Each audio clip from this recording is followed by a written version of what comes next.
అందరి తెలంగాణ ప్రజలందరి ఆశీర్వాదం, అటు 3 ఉమ్మడి జిల్లాలు, ఉమ్మడి నల్లగొండ, వరంగల్, ఖమ్మం 3 ఉమ్మడి జిల్లాల పట్టభద్రుల అందరి ప్రోద్బలంతో తీన్మార్ మల్లన్న ఘన విజయం సాధించిండు. అర్ధరాత్రి దాటిన తర్వాత ఈ ఫలితం వెలువడ్డది.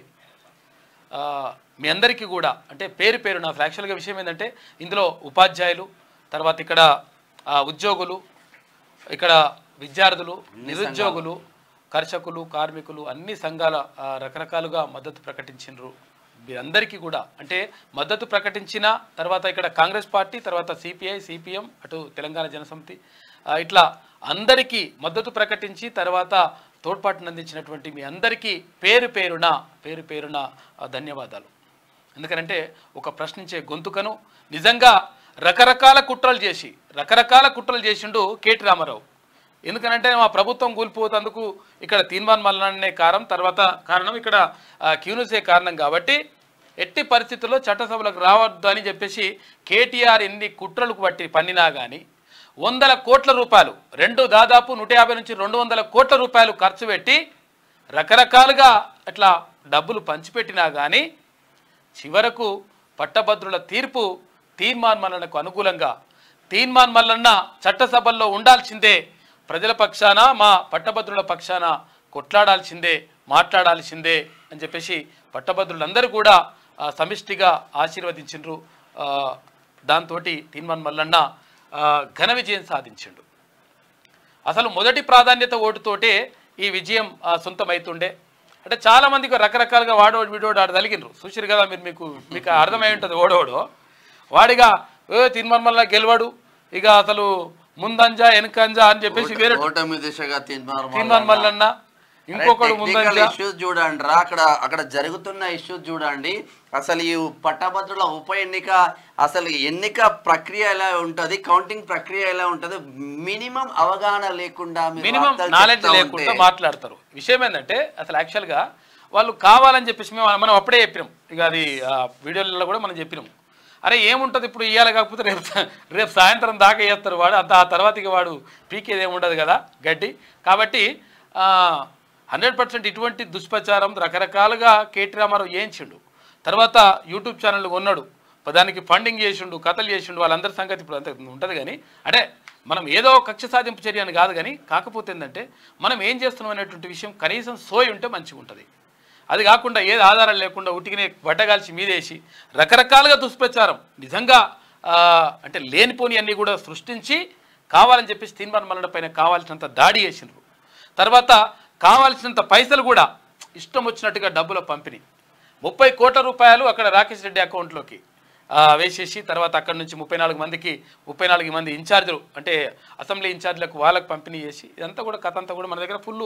ఎప్పుడైనా కానీ క్యూన్యూస్ డాటాతో మాట్లాడుతుంది, ఆధారాలతో మాట్లాడుతుంది. కాబట్టి ప్రజలు మీరందరూ కూడా విశ్వసిస్తూ ఉన్నారు, మీరందరూ కూడా భరోసానిస్తూ ఉన్నారు. కాబట్టి ముందుకెళ్తా ఉన్నాం. మనం ప్రతి అప్డేట్ కూడా ప్రతి అప్డేట్ ఎవరు గెలిచినా పర్వాలేదు, ప్రతి అప్డేట్ జెన్యూన్ గా చెప్తున్నాం. 4 రౌండ్లు ఏదైతే ఉందో మొదటి ప్రాధాన్యత ఓటు కింద 4 రౌండ్లకు సంబంధించింది 4 రౌండ్లలో కూడా తీన్మార్ మల్లన్న ఆధిక్యత కొనసాగించాలని చెప్పినాం తప్ప తీన్మార్ మల్లన్న గెలుస్తున్నాడు ఏ రోజు చెప్పలేము. ఈ 3 రోజులు కూడా నిన్న ఈవినింగ్ టెక్నికల్ ఇష్యూస్ మొత్తం కంప్లీట్ అయిన తర్వాత తీన్మార్ మల్లన్న గెలుపు దిశగా ప్రయాణం సాగిస్తున్నారని చెప్పినాం. మనం అసలు యాక్చువల్గా మనం వేయక ముందుకే అంటే మనం చెప్పాలనుకుంటే మనం ముందే ఇప్పుడు ఒకవేళ మన పరిస్థితే ఆమె పేరు ఉండే నమస్తే తెలంగాణ ఆమెకుంటే ఆగమాగం చేస్తుంటే రెండో రోజే బ్యానర్ ఐటమ్ తీసుకునే వాళ్ళు. నిజంగా కూడా అంటే అసలు యాక్చువల్గా గెలిపోవటం అనేటువంటి సహజంగా కూడా రాకేష్ రెడ్డి గారు కూడా మంచి మనిషి. తర్వాత ఇక్కడ గుజ్జుల ప్రేమేందర్ రెడ్డి గారు కూడా మంచి అంటే బీజేపీకి కరడు కట్టిన భారతీయ జనతా పార్టీ నేత ఆయన కూడా అటు అశోక్ కుమార్ ఆయన కూడా అంటే మనము ఎవరిని తక్కువ అంచనా వేయడం కానీ తర్వాత లేకపోతే తక్కువ చేసి చెప్పడం కానీ కాదు. కానీ కాకపోతే అంటే గెలుపొట్టడం అనేటువంటి సహజం.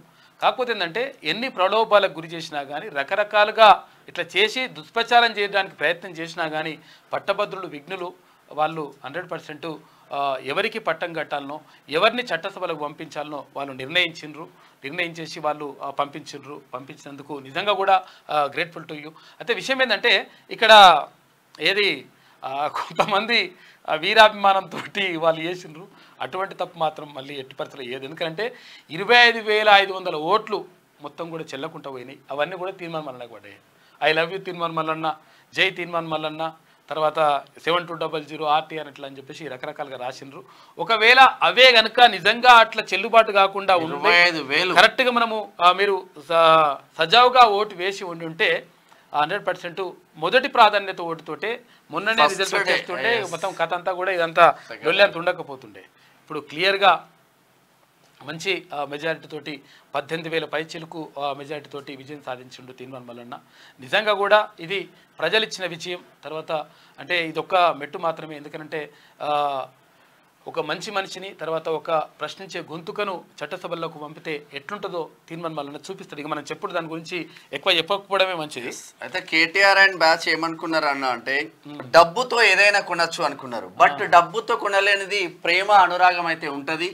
మీరు ఎంత 1000 రూపాయలు 500 నుంచి 2000 రూపాయలు పంచినా కూడా పట్టభద్రులను కొనలేకపోయిన పట్టభద్రులు విఘ్నులు కాబట్టే ఆలోచించి రూపాయి ఇవ్వకుండా ప్రశ్నించేటోడు గెలవాలి, చట్టసభలకి పోవాలని పట్టభద్రులు డిసైడ్ అయి ఓట్లేసిన ముచ్చట ఇది. అయితే విషయం ఏంటంటే గతంలో కేసీఆర్ ఒక మంచి మాట కూడా చెప్తాడు. మనం ఎంతంటే మంచిని మంచిగా చెప్పుకోవాలి, చెడు చెప్పుకోవాలి. ఆయన ఏమంటాడంటే ఒకవేళ డబ్బులే గనుక ప్రభావితం చేసి లేదంటే అధికారమే గనుక ప్రభావితం చేసి ఒకవేళ ఓట్లేస్తారు ప్రజలు అనుకుంటే అధికారంలో ఉన్నటువంటి వాడు తప్ప ఎప్పుడు కూడా ప్రతిపక్షంలో ఉన్నవాడు లేకపోతే ఇంకోవరైనా కొత్త వాళ్లకు ఎట్టి పరిస్థితుల్లో అది అవకాశం రాదు.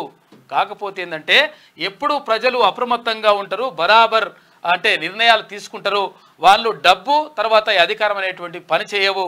నిజంగా నిజాయితీగా వెళ్తే మాత్రమే పనిచేస్తుందని చెప్పేసి నిజంగా కేసీఆర్ చెప్పినటువంటి మాట ఇది. కాబట్టి డబ్బు అధికారమే నిజంగా పనిచేసి ఉంటే అధికారంలో ఉన్న వాళ్ళు తప్ప ఇంకా వేరే అధికారంలోకి మళ్ళీ రారు. సింపుల్ ఎగ్జాంపుల్ అన్న, అసెంబ్లీ ఎలక్షన్ల ముందు బంపర్ మెజారిటీ కాంగ్రెస్ పార్టీకి వచ్చింది. కేవలం 8 సీట్లు మాత్రమే బీజేపీ అసెంబ్లీలో గెలుచుకోగలిగింది. నిజంగానే అదే ప్రభావం, అధికారమే ప్రభావం, డబ్బు ప్రభావమే చూస్తే బీజేపీ 8 సీట్లు 4 నుంచి 8 పోయేది కాదు. తర్వాత కాంగ్రెస్ పార్టీ 3 నుంచి 8 పోయేది కాదు. డబ్బే ప్రభావం చూపితే ఈ దేశానికి పర్మనెంట్ గా ప్రధాని అంబానీయో అదానియో కావాల్సింది. వాళ్ళ అహంకారం ఇంకా కూడా తగ్గుతలేదు, ఇంకా కూడా తక్కువ అవుతలేదు. ఇంకా మొత్తం ఆగమాగం అవుతున్నారు. కౌంటింగ్ సెంటర్ లో కూడా అదే అహంకారం. సరే ఇప్పుడు వీళ్ళు ఓకే కానీ అంటే కేటీఆర్ తర్వాత వీళ్ళ బ్యాచ్ మొత్తం కూడా అంతా అది నడుస్తూ ఉంది. సరే అహంకారం ఎప్పుడు కూడా పతనానికి దారితీస్తుంది, అది గుర్తుపెట్టుకుంటే మంచిగా ఉంటుంది.